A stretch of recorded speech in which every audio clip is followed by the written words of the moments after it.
During the second day of Judge Amy Coney Barrett's Senate confirmation hearing to the Supreme Court, one moment that sparked a lot of attention was the fact that Judge Barrett had been answering questions for almost 2 hours with zero notes in front of her, just a blank notepad provided by the Senate. Here's Texas Senator John Cornyn.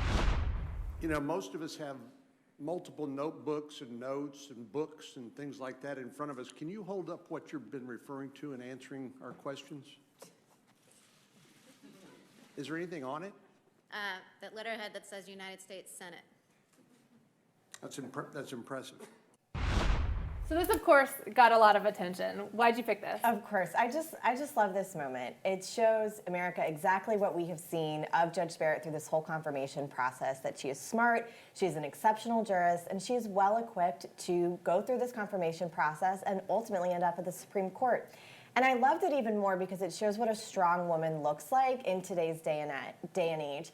And this contrast of her with her professional career, her beautiful family sitting behind her, really just shatters all of these false choices that feminists have put on women like us the last 30 years. And Senator Blackburn actually had a great tweet that I would also make mention of, which says, "The left doesn't believe all women should have a seat at the table. Basically, only those women that fit their agenda." Judge Barrett breaks through their agenda. She has an amazing profession, her awesome children, and she's just such an exceptional jurist. And so I'm thrilled to see her move through confirmation and to the Senate floor, hopefully this next week. The thing that I thought was really interesting about this was that normally people will have to have notes prepared if they can't remember an answer or they want to have something to refer back to. But this hearing is about her and her beliefs and her thoughts. And so to me it demonstrated that she was being very forthright in her answers because she was just answering from herself, not from something she'd prepared.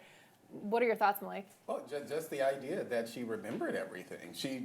Go through the number of cases that she's had. I don't think I've seen an instance where any witness or person up for confirmation actually remembered every single thing. And to me, that was just fascinating, just to see that we're the possibility of having a justice on the court who's not just as smart as she is, but the fact that she remembered everything. She didn't need notes for anything. And I just think that's fascinating, and I think it's a great step for women. We're actually seeing that there are plenty of women out there qualified to take these jobs. And to piggyback on that, if I may jump in, is that she doesn't fit the typical Washington pedigree.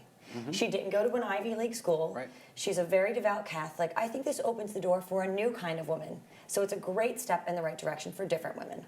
It's interesting. And then, Jessica, you actually made an interesting point. How do you think this compared to what we saw with Senator Harris at the vice presidential debate versus what Amy Coney Barrett was doing at the hearing? What were your thoughts? Well, it's night and day. I mean, with Senator Harris in the VP debate, I mean, she was shouting over Vice President Pence, interrupting, demanding time, demanding to be heard. And here you have a cool, calm, collected woman that is clearly in control of the facts of her life and all of her cases. And the contrast was just, it was just so vivid. We really should put them side by side and see that image together. I thought that was an interesting comparison.